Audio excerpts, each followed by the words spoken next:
Hi, I'm Marilyn.UTTC.wmv. I'm from United Tribes Technical College in Bismarck, North Dakota. I work in financial aid. I am a counselor, and I work primarily with students who want to get loans. We've just started this past year offering loans to students.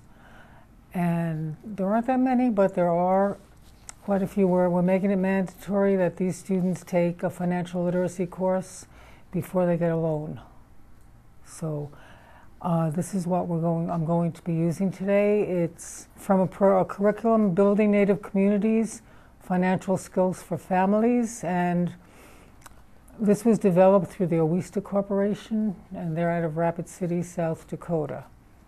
And in September 2009, I went with a colleague to Sioux Falls, South Dakota, and we were trained and certified as financial education trainers using this curriculum. Today we're going to talk about developing a spending plan. And in this session, some of the things we'll discuss are how to determine your money culture, developing savings goals, developing a savings plan, and devising strategies to use that spending plan to accomplish your goals. Okay, because we want to help you get on your way to saving that extra $500 for your savings account. I just want to reinforce that this is a Native program by and for Native American people, but it can be used for anybody. It's financial literacy, and we could all use that. Okay, traditional Native cultures were aware of their beliefs and values and knew who they were and what they hoped to achieve. Okay, people continue to uphold these principles today. Think of some traditional values that your tribe is respected for, or your community. Being aware of our attitude about money helps us to manage money. Attitudes are the beliefs that make us who we are. Look at the What's Your Attitude exercise and prioritize the attitudes from 1 to 15, with 1 being the most important. Some questions to ask about this are, what attitude did you rank highest, lowest, and did you discover anything about yourself after doing this exercise? And if so, what? In today's economy, you can still create savings for your family. However small, there can almost always be a difference between what is earned and what is consumed. You can build wealth by putting aside small amounts on a regular basis, and over time, that savings will grow substantially. What are some examples of savings that you've seen in your life? Savings are built over time by managing how much you consume and putting aside the small amount that is left over. Having savings creates opportunities to improve your family's quality of life. Now let's go to the savings goals exercise in your handout. I'm going to talk about some goals we have, about things we'd like to buy for ourselves or our families.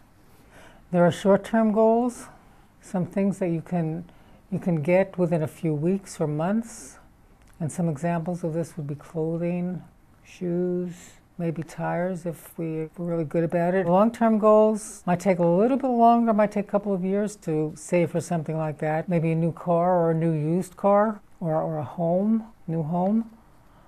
Okay, turn to the savings goals worksheet in your materials. And the savings goals are statements about things you wish you could afford.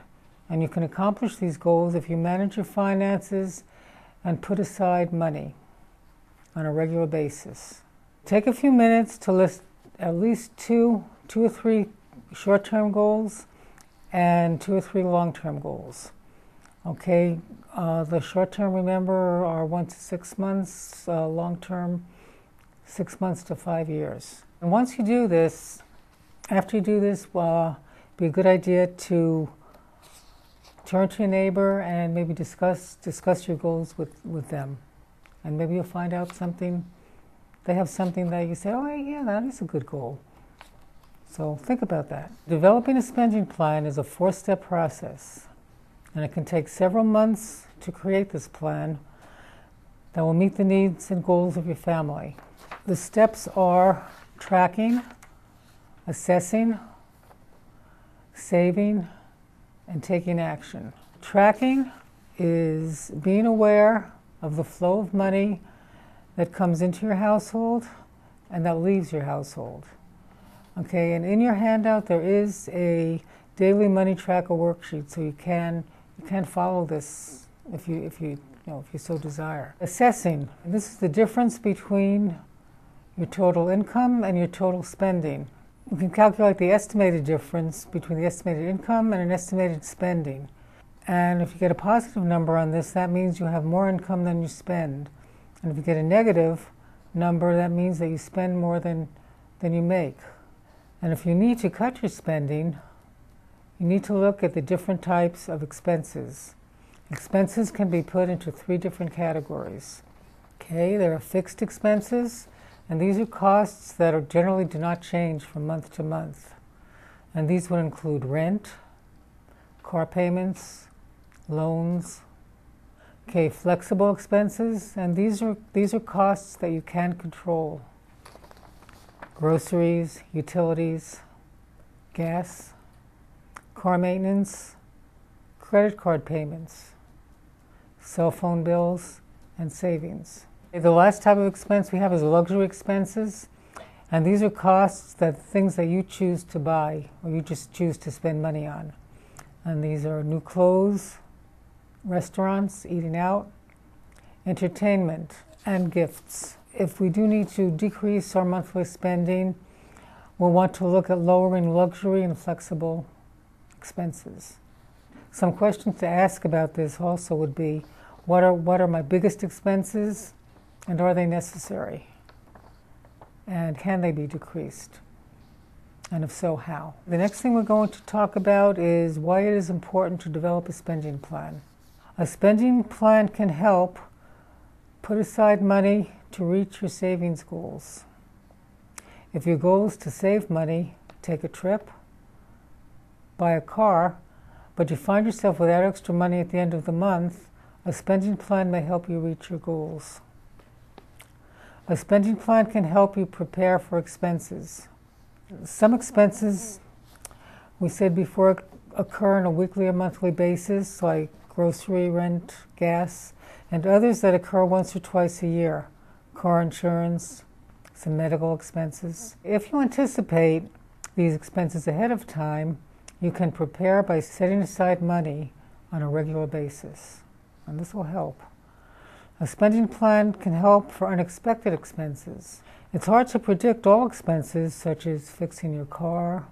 You can use your spending plan to set aside extra money monthly for unexpected needs. Finally, a spending plan can help you take control of how you spend your money. As you pay more attention, you may realize that you are spending a significant amount of money without even thinking about it. I know there are times when I will get maybe $50 out of the bank and have it cash in my billfold, and all of a sudden it'll be gone. And where did I spend it? You don't know. But $2 for a coffee latte or 2 cans of pop a day adds up to more than $520 a year.